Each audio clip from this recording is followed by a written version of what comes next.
guys, kita sekarang lanjut naik bandros nih guys.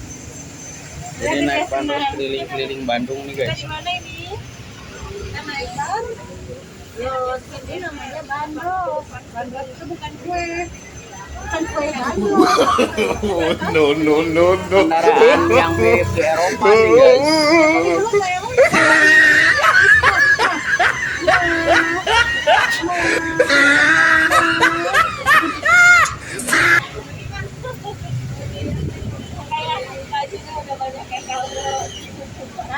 Jalan-jalan. Wah, jatuh Dan.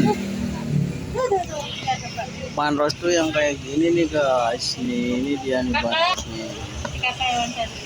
Kakak lagi naik apa ini? Naik bandros. Bandros kan kue. Ini kue bandros. Bukan dong. Kue bandros.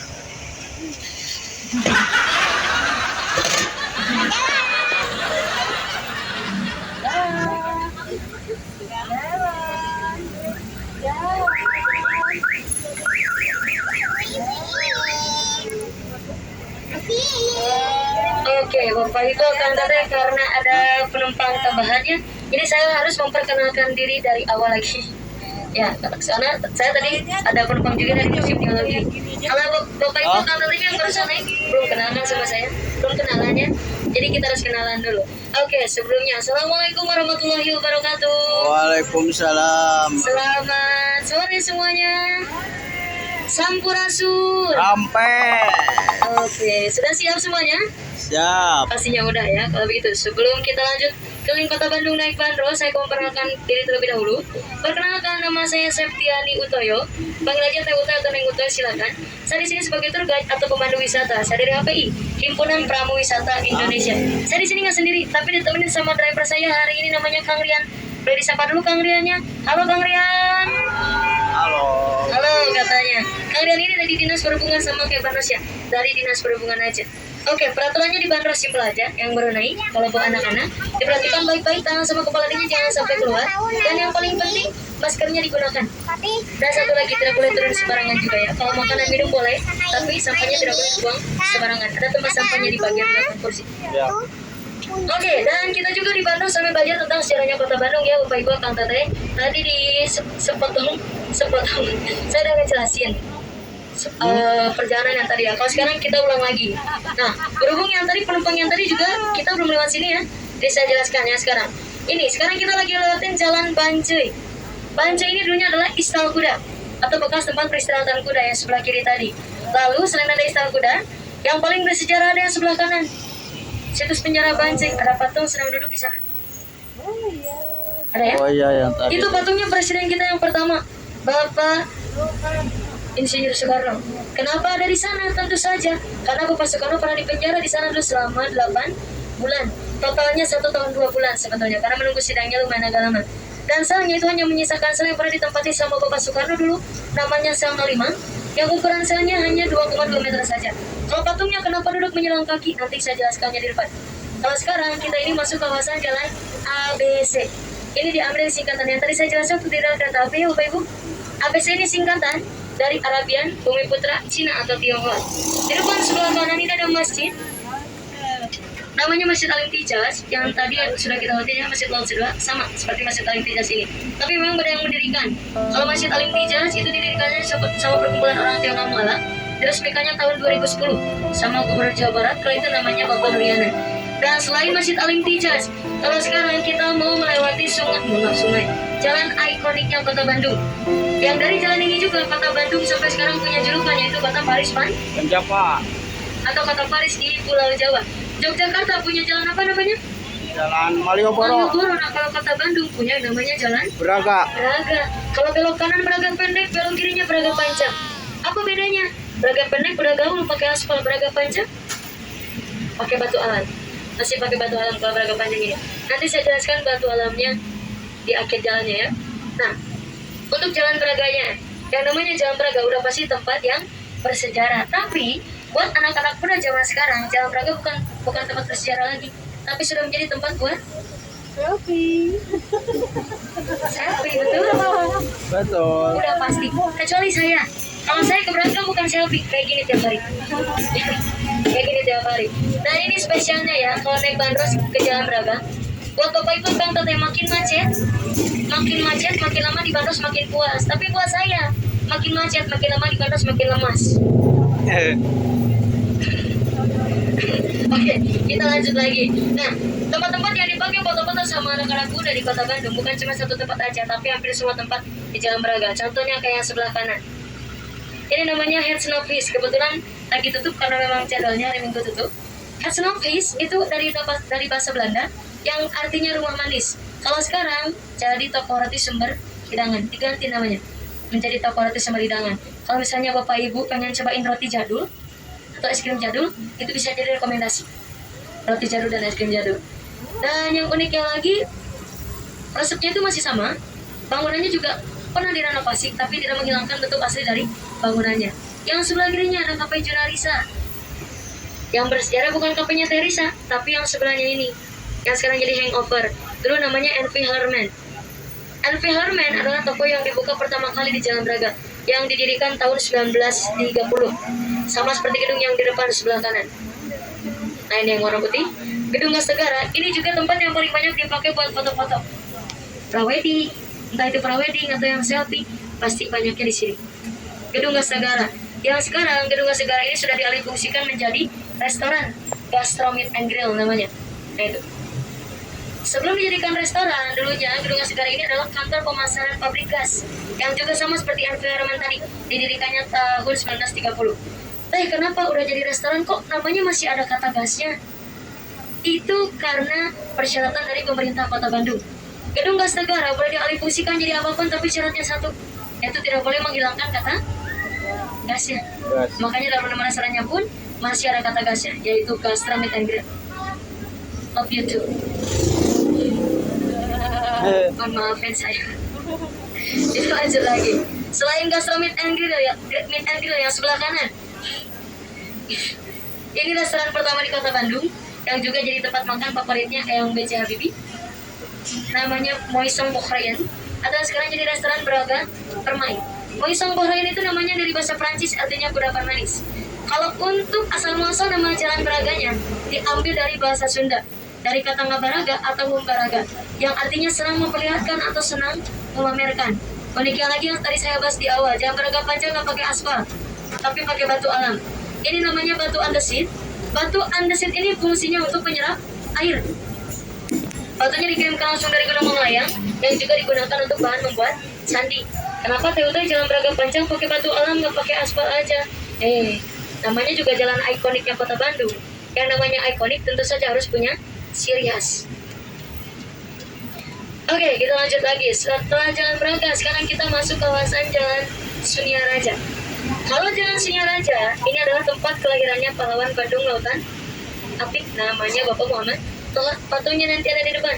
Selain ada patung Bapak Muhammad Toha, di depan juga ada jembatan atau yaitu rel kereta api, namanya Jalan Viaduct.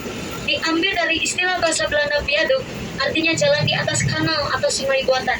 Karena di Belanda memang banyaknya itu sungai buatan yang disebut kanal. Dan Jalan Viaduct ini juga terkenal karena bekas tempat syutingnya preman pensiun ya, tempat kumpulnya para copet sebelah sana. Copetnya jangan lihat saya, ke sana lihatnya ya. Nah itu patungnya Bapak Muhammad Toha. Dan kalau kereta yang warna hitam, itu maskotnya PT KAI, namanya kereta Si Gombar. Kita lanjut lagi. Selain ada Jalan Viaduct, patungnya Bapak Muhammad Toha sama maskotnya PT KAI, yang sebelah kiri di depan ada gedung Indonesia Buga. Nah ini sekarang sudah menjadi museum gedungnya. Tapi sebelum jadi museum, dulunya adalah pengadilan pertama di Kota Bandung. Dan tadi kita sudah lewatin Penjara Banci ya, yang di sana ada patungnya Bapak Soekarno. Patungnya Bapak Soekarno sedang duduk menyilang kaki, itu karena beliau sedang menuliskan pledoi atau pembelaan. Isi dari pembelaan yang dibacakan di gedung yang kita lewatin barusan, Indonesia Buga sebagai pengadilan pertama di Kota Bandung. Bapak Soekarno diadili di sana selama 8 jam bersama 3 temannya tanpa didampingi oleh pengacara. Itu menjadi penyebab hukumannya Bapak Soekarno dikurangi dari tadinya 5 tahun yang diterima hanya 1 tahun 2 bulan. Oke, kita lanjut lagi. Selain ada gedung Indonesia Buga yang sebelah kanan, ada Balkot atau Balai Kota. Mungkin Bapak Ibu yang dari Kota Bandungnya udah pernah tahu ya, Balai kota ini bukan cuma kantornya wali kota Bandung saja, tapi juga ini dulunya tempat naik bandros. Yang warna abu-abu sama yang warna kuning dulu ada di sini. Tapi kalau sekarang bukan nggak ada, belum adanya kenapa? Karena balai kotanya masih ditutup untuk umum gara-gara pandemi COVID-19. Dan selain itu juga balai kota dulu sempat disebut sebagai kebun raja ya, kebun raja. Kenapa kebun raja? Karena balai kota dulu adalah tempat istirahatnya atau tempat mainnya para bangsawan yang dulu bersekolah di gedung Polrestabes yang sekarang jadi gedung Polrestabes. Dulunya adalah sekolah untuk para bangsawan atau MENA. Nah, mereka yang bersekolah di sana istirahatnya di balai kota. Itu kenapa alasannya balai kota disebut sebagai kebun raja dulu itu. Dan selain ada balai kota, jalan masuk ke jalan juga yang sebelah kanan. Ini ada rumah dinas Pangdam 3 Siliwangi. Rumah dinas ini fasilitasnya cukup komplit. Ada lapangan tenis dan ada villa kamarnya juga di dalam. Tapi sebelum jadi rumah dinas, ini dulunya adalah salah satu kediaman tuan tanah terbesar Kota Bandung. Namanya Bapak Andreas de Wilde. Tanah yang dimiliki beliau kurang lebih sekitar 40%-nya Kota Bandung. Dan dia juga pemilik kopi aroma, itu kopi hasil orang Belanda yang dulu pernah disimpan di balai kota. Namanya Gedung Papa. Lanjut lagi, selain ada rumah dinas, di depan sebelah kiri ada tugu kerjasama. Ini namanya Mitra Kota atau Sister City. Betul? Betul ya? Ada namanya di atas. Mitra Kota atau Sister City.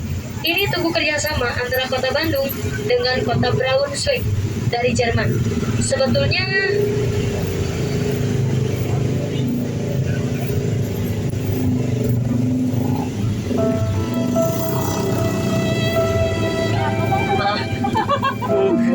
Kenapa kok sulit? malam soalnya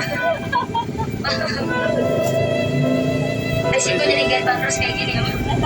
Kendaraannya. Oke, lanjut lagi. Nah, astagfirullahaladzim.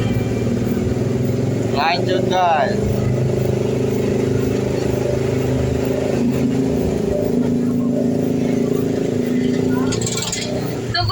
Yang tugu kerjasama tadi yang kita latih sebetulnya bukan cuma dari satu negara aja, tapi totalnya itu ada 4 negara di kota Bandung, yaitu Jerman, Texas, Korea Selatan, dan Cina. Yang kita latih barusan cuma dari 3 negara aja. Sebelum rumah dinas ada dari Texas sama Cina. Kalau Texas namanya kota Portland, kalau Cina-nya kota Liuzhou, dan yang barusan yang di Jalan Riau itu kota Braunschweig dari Jerman. Kalau untuk yang Korea Selatannya, yang dari kota Suwon itu kebetulan kita nggak lewat, adanya di depan gedung Polrestabes di Jalan Jawa. Ya Bapak Ibu akan tanya, sayang kita nggak bisa lewat sana. Lanjut lagi, setelah Jalan Riau yang di sana ada tugu kerjasama. Kalau sekarang kita masuk ke Jalan Dago atau Jalan Insinyur Haji Juanda. Sebelum penjelasan jalannya, di depan sebelah kanan ini ada gedung yang sekarang jadi Bank BTPN. Dulunya ini villa punyanya orang Belanda yang namanya Villa 3 Warna. 3 warnanya dari mana? 3 warnanya itu diambil dari warna bendera negara Belanda, merah, putih, biru. Atau yang dalam bahasa Belanda gedung 3 warna disebut sebagai Dewa Driekleur. Drinya itu 3 dan kleurnya itu warna. Mereka dulu dengan bangganya mengibarkan bendera mereka di atas gedung 3 warna tadi. Lalu setelah penjajah Jepang datang ke sini, gedung 3 warna dialihfungsikan sebagai kantor radio domainnya orang Jepang, yang juga di sana jadi tempat penyiaran teks proklamasi pertama kali sekota Bandung. Kalau se-Indonesianya kan di Jakarta. Nah, kalau sekota Bandung, di gedung yang tadi kita lewatin, gedung 3 warna atau kantor radio domainnya orang Jepang. Selain gedung 3 warna yang sebelah kiri, ada salah satu taman tematik lagi yang kita lewatin. Namanya Taman Fleksi, atau yang sekarang jadi Taman Radio. Diganti namanya itu tahun 2017 sama Bapak Ridwan Kamil menjadi Taman Radio. Tapi dulunya memang Taman Fleksi dan Taman Fleksi namanya. Tapi sempat juga disebut sebagai Taman Surga. Kenapa? Mohon maaf sebelumnya, mohon maaf ya. Karena dulu yang sering main ke sana itu rata-rata untuk melakukan hal yang kurang baik.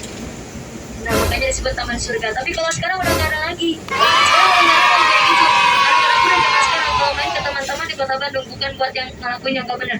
Tapi kalau nggak nongkrong biasanya buat wifi-an. Karena beberapa taman yang di Kota Bandung sudah ada yang dilengkapi dengan wifi gratis. Contohnya Taman Lansia. Itu sudah pakai wifi. Kenapa pakai wifi? Dilengkapi dengan wifi. Karena yang penting bagi anak muda zaman sekarang bukan harta tahta wanita, tapi harta tahta kuota. Saya jujur sering wifi-an di Taman Lansia.